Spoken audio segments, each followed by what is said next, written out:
नमस्कार विद्यार्थी मित्रांनो, डीप इकॉनॉमिक्स या यूट्यूब चॅनलमध्ये आपणा सगळ्यांचं हार्दिक स्वागत आहे. आज आपण पाहत आहोत महाराष्ट्र सेट अर्थशास्त्र विषयाच्या 15 जून 2025च्या प्रश्नपत्रिकेचे विश्लेषण. आजचा प्रश्न क्रमांक आहे 49. प्रश्न आहे, खालीलपैकी कोणते विधाने योग्य किंवा अयोग्य आहेत? विधान क्रमांक 1, व्यापार प्रणेत्यांचा असा विश्वास आहे की एखादे राष्ट्र केवळ इतर राष्ट्रांच्या खर्चावर व्यापारात नफा मिळवू शकते, कारण व्यापार हा शून्य समखेळ आहे. तर हे विधान बरोबर आहे. दुसरं विधान पाहूया.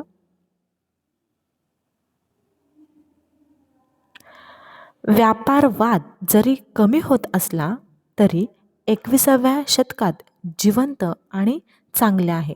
तर हा पर्याय देखील आपला काय आहे? योग्य आहे. आता त्यांनी मध्ये दिलेला आहे. विधान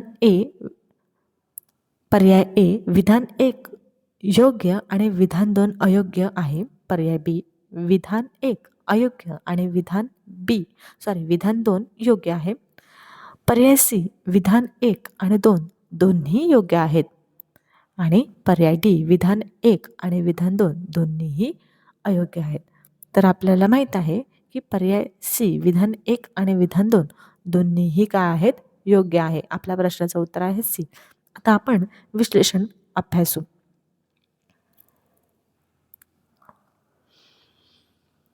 तर प्रश्नामध्ये त्यांनी काय विचारलेलं आहे की खालीलपैकी कोणते विधाने योग्य किंवा अयोग्य आहेत? आता आपल्याला माहिती आहे की विधान दोन्ही योग्य आहेत.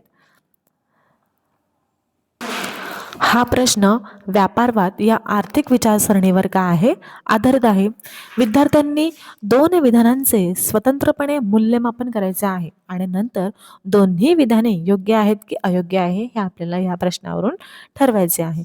व्यापारवाद हा तुम्हाला माहिती आहे का, प्रामुख्याने 16व्या ते 18व्या शतकातील आर्थिक विचार होता. व्यापारवाद हा प्रामुख्याने 16व्या ते 18व्या शतकातील आर्थिक विचार होता, पण त्याचे काही प्रभाव आजही आंतरराष्ट्रीय व्यापार धोरणात काय होतं? दिसून येतं. आता आपलं विधान 1 पहा. व्यापार प्रणेत्यांचा असा विश्वास आहे की एखादे राष्ट्र केवळ इतर राष्ट्रांच्या खर्चावर व्यापारात नफा मिळवू शकते, कारण व्यापार हा शून्य समखेळ आहे. तर आपलं हे विधान बरोबर आहे. व्यापारवादांच्या मते जगातील संपत्ती, आता संपत्ती म्हणजे सोने चांदी हे काय मर्यादित आहे. त्यामुळे एका देशाने व्यापारातून फायदा मिळवला तर तो फायदा दुसऱ्या देशाच्या तोट्याच्या बदल्यातच मिळतो. म्हणून व्यापार हा शून्य समखेळ आहे, अशी धारणा व्यापारवादात आढळते. निर्यात वाढवणे आणि आयात कमी करणे हेच राष्ट्राच्या समृद्धीचं साधन मानलं जातं. त्यामुळे आपलं हे जे विधान आहे ते काय आहे? अगदी योग्य आहे. आता दुसरं विधान अभ्यासू आपण. दुसऱ्या विधानामध्ये व्यापारवाद जरी कमी होत असला तरी 21व्या शतकात जिवंत आणि चांगले आहे. तर हे विधान देखील योग्य आहे. जरी पारंपरिक व्यापारवाद कमी असला किंवा कमी झाला असला तरी आजच्या काळातही अनेक देश संरक्षणवाद, आयात शुल्क, निर्यात प्रोत्साहन, स्थानिक उद्योगांचे संरक्षण यांसारखी धोरणे यांसारखी धोरणं काय करतात? अवलंबवतात. ही धोरणे व्यापारवादी विचारसरणीचीच आधुनिक रूपे मानली जातात. त्यामुळे व्यापारवाद आजही अप्रत्यक्ष स्वरूपात अस्तित्वात आहे. ठीक आहे. आपलं उत्तर आहे पर्याय सी. आपण आता नेक्स्ट प्रश्नाकडे वळूया. 50 प्रश्न आहे, व्यापाराच्या अनुपस्थित एखाद्या राष्ट्राच्या उत्पादनाच्या संभाव्यतेची सीमा देखील त्याचीच डॅश डॅश असते किंवा त्याचीच डॅश डॅश असेल. पर्याय ए संधी खर्च, पर्याय बी विनिमय सीमा, पर्याय सी उपभोग सीमा आणि पर्याय डी ऑटार्की सीमा. तर हा प्रश्न व्यापाराच्या अनुपस्थित एखाद्या राष्ट्राच्या उत्पादन संभाव्यता सीमा कशी असते हे समजून घेण्यावर आधारित आहे. व्यापार नसल्यास देश फक्त स्वतःच्या संसाधनांचा वापर करून उत्पादन करतो आणि बाहेरून आयात किंवा निर्यात होत नाही. त्यामुळे देश जे उत्पादन करू शकतो तेवढाच तो उपभोग करू शकतो. याचा अर्थ की काय होतं कन्झप्शन म्हणजे थोडक्यात सांगायचं झालं की जेव्हा देश इतर देशांसोबत व्यापार करत नाही तेव्हा उत्पादन आणि उपभोगाची सीमा काय राहते समान राहते.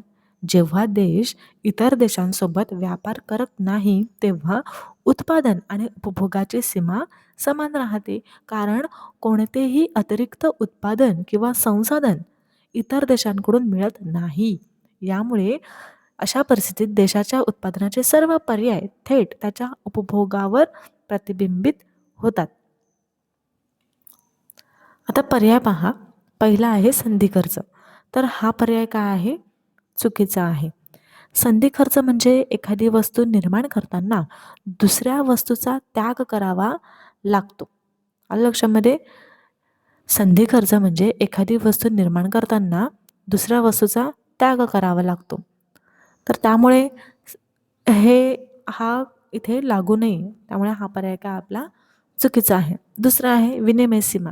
तर विनिमय सीमा हे देखील अयोग्य आहे. विनिमय सीमा म्हणजे ही फक्त व्यापार चालू असताना लागू होतो. जेव्हा देश आंतरराष्ट्रीय किमतींवर आधारित व्यापार करतो. जेव्हा देश आंतरराष्ट्रीय किमतीवर आधारित व्यापार करतो आणि परकीय वस्तू किंवा सेवांचा समावेश होतो. प्रश्नात स्पष्टपणे त्यांनी म्हटलेलं आहे की व्यापाराची अनुपस्थिती आहे ना, त्यामुळे विनिमय सीमा लागू होत नाही. हा पर्याय काय आहे? चुकीचा आहे. पर्याय सी पहा, उपभोग सीमा. तर आपला पर्याय हा काय आहे? अगदी योग्य आहे. आपल्या प्रश्नाचं उत्तर सी आहे, उपभोग सीमा. कारण व्यापार नसल्यास देश फक्त स्वतःच्या संसाधनांचा वापर करून उत्पादन करतो आणि तेच उत्पादन देश स्वतः उपभोगात वापरतो. काय करतो? व्यापार नसल्यास देश फक्त स्वतःच्या संसाधनांचा वापर करून उत्पादन करतो आणि तेच उत्पादन देश स्वतः उपभोगात वापरतो. अशा परिस्थितीत उत्पादन संभाव्यता सीमा हीच उपभोग सीमा ठरते. म्हणजे थोडक्यात उत्पादन आणि उपभोगाची मर्यादा काय राहते? समान राहते. म्हणून आपला पर्याय काय आहे? उपभोग सीमा. आता डी आहे ऑटर्की. हा पर्याय संकलनात्मकदृष्ट्या जवळचा असला तरी परीक्षेच्या दृष्टीने तो काय आहे? चुकीचा आहे. त्यामुळे आपला हा पर्याय येत नाही. ऑटर्की म्हणजे स्वतःच्या संसाधनांवर अवलंबून राहणे. तर हे चुकीचं आहे. आपल्या प्रश्नाचं उत्तर आहे पर्याय सी, उपभोग सीमा. तुम्हाला जर एखादा हे जे पर्याय आहेत त्या पर्यायांचं विश्लेषण अधिक विस्तृतपणे हवं असेल तर तुम्ही मला कमेंट बॉक्समध्ये मेसेज करू शकता. मी तो तुम्हाला अधिक सविस्तररित्या समजून सांगेल. नेक्स्ट आहे प्रश्न क्रमांक 51. विधान आहेत. रोखे बाजाराची अस्थिरता ही सहभागीच्या देशाच्या चलनविषयक आणि आर्थिक धोरणाचा थेट प्रमाणात असते. विधान दुसरं, रोखे बाजार हा भांडवली बाजाराचा एक भाग आहे. सार्वजनिक क्षेत्रातील कंपन्यांसाठी, सरकारसाठी निधी उभारण्यासाठी व्यासपीठाची सेवा देतं. याच्यामध्ये दिलेलं आहे पर्याय ए, विधान 1 आणि विधान 2 दोन्ही अयोग्य आहेत. पर्याय बी, विधान 1 योग्य आणि विधान 2 अयोग्य आहे. पर्याय सी, विधान 1 अयोग्य आणि विधान 2 योग्य आहे. पर्याय डी, विधान 1 आणि 2 दोन्हीही काय आहेत? अयोग्य आहेत. आता लक्षात घ्या, हा प्रश्न कशाशी संबंधित आहे? तर रोखे बाजार आणि त्यांच्या वैशिष्ट्यांवर आधारित आहे. आपल्याला हे समजून घ्यायचे आहे की रोखे बाजाराची अस्थिरता कोणत्या घटकांवर अवलंबून असते आणि रोखे बाजाराचा भांडवली बाजारातील स्थान काय आहे? तर विधान 1 मध्ये रोखे बाजाराची अस्थिरता देशाच्या चलनविषयक आणि आर्थिक धोरणांवर अवलंबून असते. कारण केंद्रीय बँकांचा व्याजदर, सरकारी खर्च, उपाययोजना आणि आर्थिक धोरण बदल यामुळे रोख्यांच्या किमतीत काय होतो? बदल होतो. आणि विधान 2 हे स्पष्ट करतो की बॉन्ड मार्केट ही भांडवली बाजाराचा भाग आहे.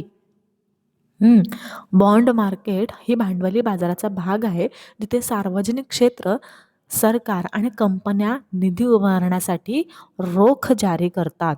म्हणजे थोडक्यात रोखे बाजाराची अस्थिरता धोरणांवर अवलंबून असते आणि तो भांडवली बाजाराचा महत्त्वाचा भाग आहे. पर्याय एमध्ये त्यांनी विधान एकमध्ये विधान जे एक आहे, तर हा पर्याय आपला काय आहे? अगदी बरोबर आहे. कारण बॉन्ड मार्केटची किंमत आणि त्याचा परतावा देशाच्या मॉनिटरी पॉलिसी आणि इकॉनॉमिक पॉलिसीच्या बदलांवर अवलंबून असते. म्हणजे उदाहरण द्यायचं झालं, जर व्याजदर वाढवते केंद्रीय बँक व्याजदर वाढवते, तर नव्या जारी होणाऱ्या रोख्यांवर जास्त परतावा लागतो. ज्यामुळे आधीच जारी केलेल्या रोख्यांच्या किमतीत घट होते. तसेच सरकारी खर्च, कर धोरण आणि आर्थिक धोरणांमध्ये बदल झाल्यास बाजारात अस्थिरता वाढते. म्हणून रोखे बाजाराची अस्थिरता हे थेट देशाच्या आर्थिक आणि चलनविषयक धोरणांशी संबंधित आहे. त्यामुळे आपला पर्याय जो विधान एक आहे हा काय आहे? अगदी योग्य आहे. दुसरं विधान बघा, रोखे बाजार भांडवली बाजाराचा एक भाग आहे. सार्वजनिक क्षेत्र, सरकार, कंपन्यांसाठी निधी उभारण्यासाठी. तर हा देखील विधान आपलं बरोबर आहे. तर हा जो पर्याय आहे, हा जे विधान आहे, हे बॉन्ड मार्केट कॅपिटल मार्केटचे एक महत्त्वाचे घटक आहे. यामध्ये सरकार, सार्वजनिक उपक्रम आणि कॉर्पोरेट्स यांच्या निधीच्या गरजा पूर्ण करण्यासाठी रोखे जारी करतात. यामुळे मोठ्या प्रमाणावर भांडवल उभारले जाते, जे दीर्घकालीन गुंतवणुकीसाठी उपयोगी पडते. बॉन्ड मार्केट हे मुख्यतः निधी उभारण्याचे एक काय आहे? व्यासपीठ आहे. हं, निधी उभारण्याचे एक काय आहे? व्यासपीठ आहे. त्यातून अर्थव्यवस्थेत भांडवलाचा प्रवाह काय राहतो? चालू राहतो. हे दोन्ही पर्याय आपले योग्य आहे. हं, त्यामुळे आपलं उत्तर आहे पर्याय डी. ठीक आहे, इथपर्यंत लक्षात आलं. आता नेक्स्ट प्रश्न पाहूया आपण. काय आहे नेक्स्ट? जोड्या जुळवा.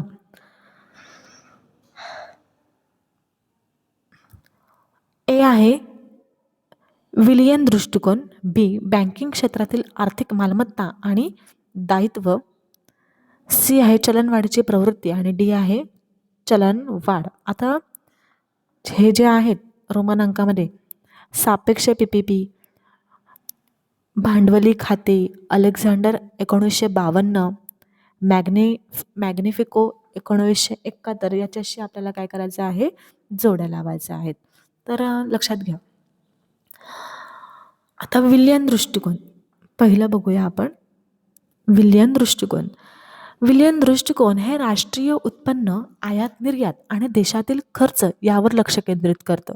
हे सिद्धांत 1952 मध्ये अलेक्झांडरने मांडलं. या दृष्टिकोनानुसार देशाच्या चालू खात्यातील संतुलन साधण्यासाठी आर्थिक विलियन म्हणजेच खर्च आणि उत्पन्न यांचा संबंध तपासला जातो. त्यामुळे आपला ए या प्रश्नाचं उत्तर आहे अलेक्झांडर 1952. अलेक्झांडर 1952.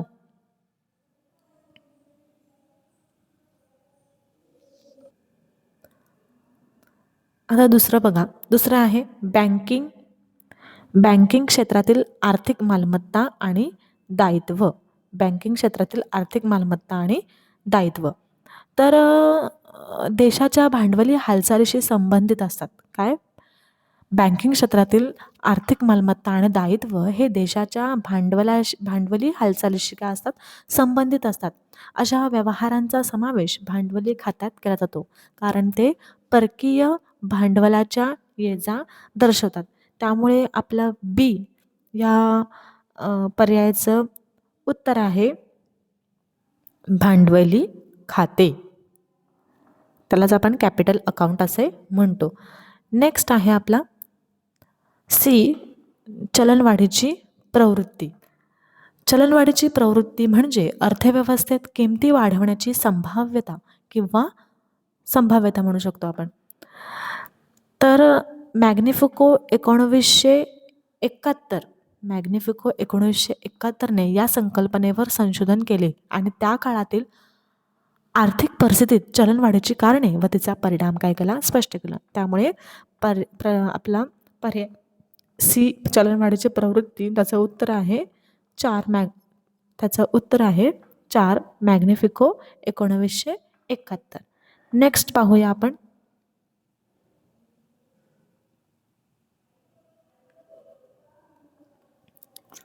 चलनवाढ. चलनवाढ ही सापेक्ष बीपीपी सापेक्ष किंमत सिद्धांताशी संबंधित आहे आणि हा किंमत सिद्धांत दोन देशांमधील किंमत पातळी आणि चलन दरामधील संबंध सांगतो. त्यामुळे चलनवाढीशी सापेक्ष पीपीपी हे जोडलेलं आहे. त्यामुळे आपल्याला डी या पर्यायाचं उत्तर आहे सापेक्ष पीपीपी. ठीक आहे, तुम्हाला समजलं इथपर्यंत? नेक्स्ट प्रश्न पाहूया आपण.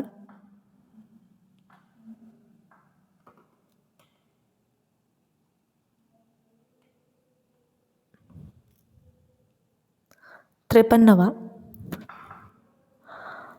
जगात समूह तयार झाल्यावर स्थिर लाभाव्यतिरिक्त जगात समूह तयार झाल्यावर स्थिर लाभाव्यतिरिक्त देशाला खालीलपैकी कुठला गतिमान लाभ मिळू शकतो? पर्याय ए परिणामानुसारी मित्यव्यय लाभ, पर्याय बी प्रशासकीय बचत, पर्याय सी मोठी सौद्याची शक्ती आणि पर्याय डी व्यापार निर्मिती. हा प्रश्न कस्टम युनियन संदर्भात आहे.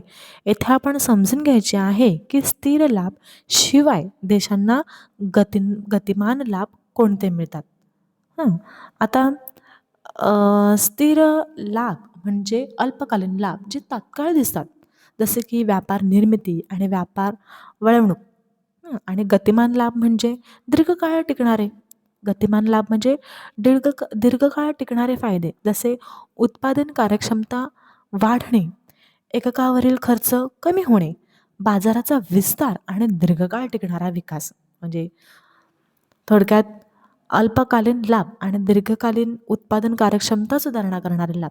आता पर्याय एक पहा, परिणामानुसार मित्यव्यय लाभ. तर हा पर्याय आपला काय आहे बाळांनो? योग्य आहे. हा पर्याय सांगतो की कस्टम युनियनमुळे देशातील कंपन्यांना मोठ्या बाजारात उत्पादन वाढवता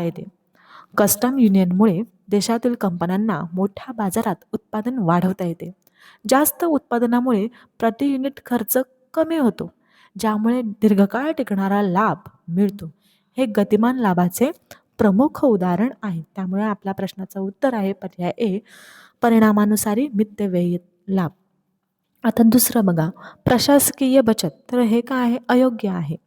काही प्रमाणात प्रशासकीय खर्च वाचतो, जसे सानुकूल कर प्रणालीतील बचत, पण हे मुख्यतः स्थिर लाभ मानले जातात. गतिमान लाभमध्ये प्रशासनिक बचत फार महत्त्वाची नाही आहे, लक्षात घ्या. आता सी पहा, मोठी सौद्याची शक्ती. हे देखील चुकीचं आहे. मोठी सौद्याची शक्ती काही वेळा आंतरराष्ट्रीय व्यापारात फायदा देते, पण ती कस्टम युनियनशी थेट संबंधित नाही. त्यामुळे हा पर्याय का आपला चुकीचा आहे. पर्याय डी पहा, व्यापार निर्मिती. म्हणजे कस्टम युनियनमुळे कर कमी होणे आणि व्यापार वाढवणे, जे स्थिर लाभ आहे, हे अल्पकालीन प्रभाव आहे, दीर्घकालीन नाही. त्यामुळे हे देखील विधान चूक आहे. ठीक, आज आपण इथेच थांबूया. आजची व्हिडिओ आवडल्यास व्हिडिओला लाईक करा. जर एखादा मुद्दा तुम्हाला समजून घ्यायचा असेल तर तुम्ही कमेंट बॉक्समध्ये टाका, मी त्याचं एक्सप्लेन नक्कीच देईल. आणि आपल्या चॅनलला सबस्क्राईब करा. थँक्यू.